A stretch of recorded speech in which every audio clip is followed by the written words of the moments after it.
전남의 정책과 현안 속에는 어떤 이야기들이 담겨 있을까요? 전남 곳곳의 주요 이슈를 깊이 있게 살펴보는 전남 정치다락. 잠시 후 스튜디오에서 이어갑니다.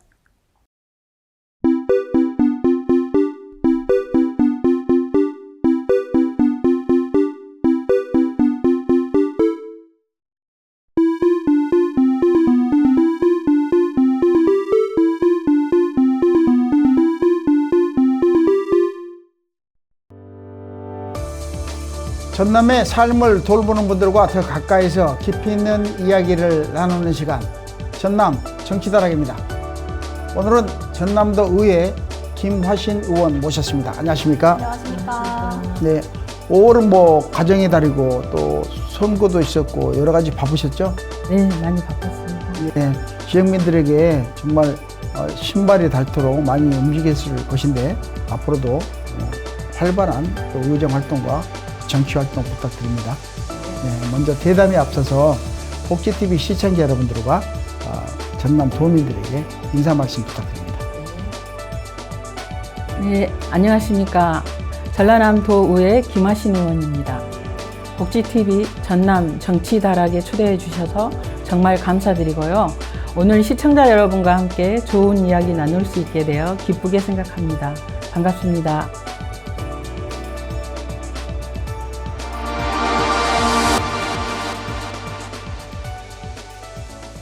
네, 의원님. 오늘은 장애인 보조견 출입 보장과 공공심야약국에 대해서 이야기 나눠보겠습니다.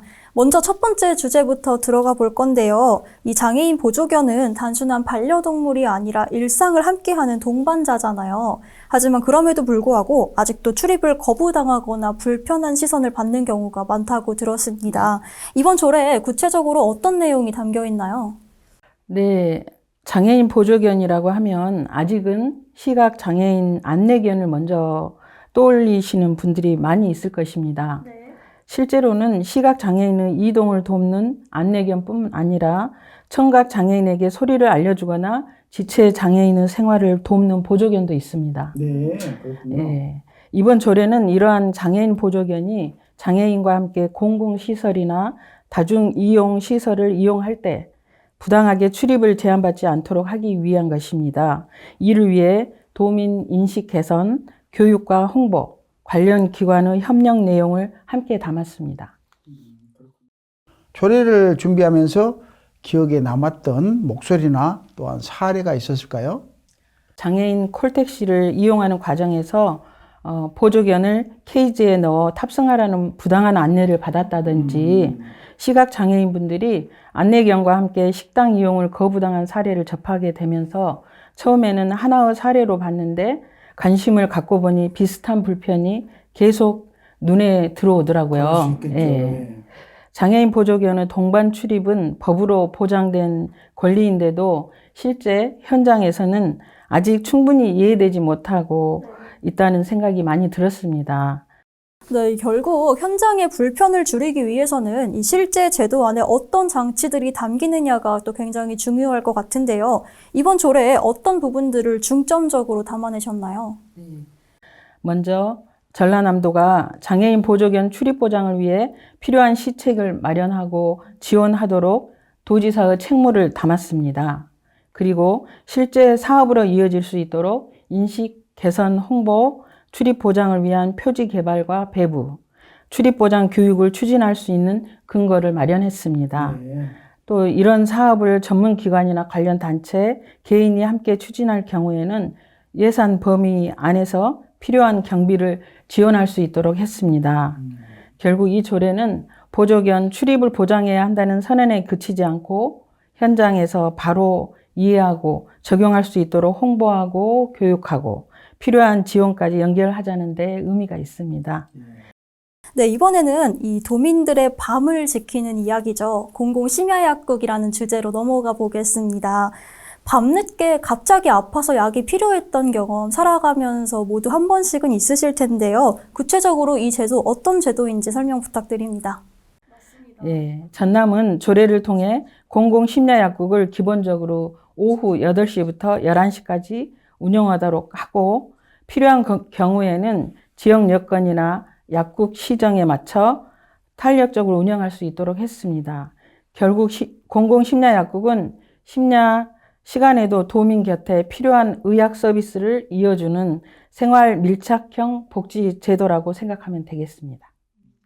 사실 도시에서는 잘 느끼지 못하는 불편도 지역에서는 훨씬 크게 다가오는 경우가 많이 있죠.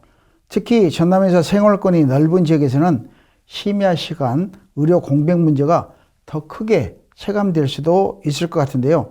현장에서는 또 어떤 목소리들이 들려오고 있는지요?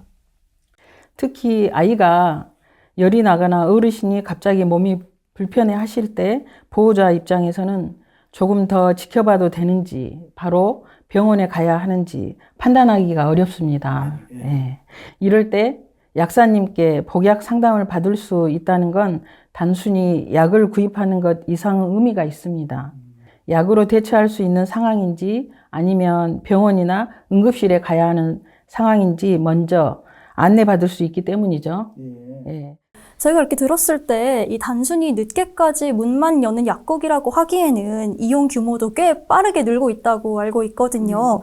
의원님께서 보시기에 지금 이 공공심야약국이 어떤 역할까지 하고 있다고 느끼시는지 궁금합니다.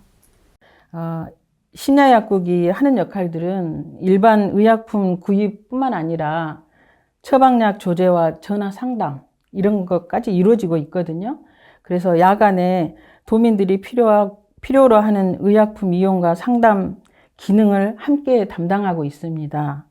그래서 우리 전남도에 유일하게 의대도 없고 대학병원이 없는 곳에서 유일하게 그나마 숨통이 트이는 역할을 하고 있지 않나 생각이 듭니다.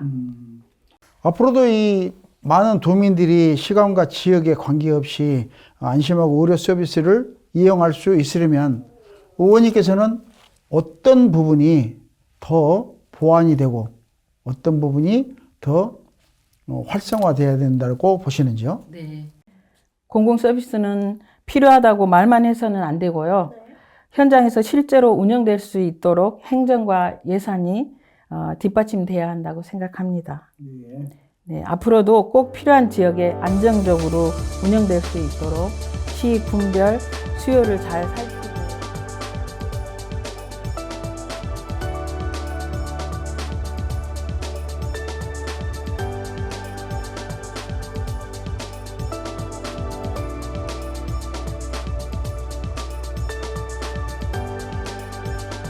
네, 오늘 이 전남 도민들의 밀접한 관련이 있는 복지제도 두 가지에 대해서 이야기 나눠봤는데요.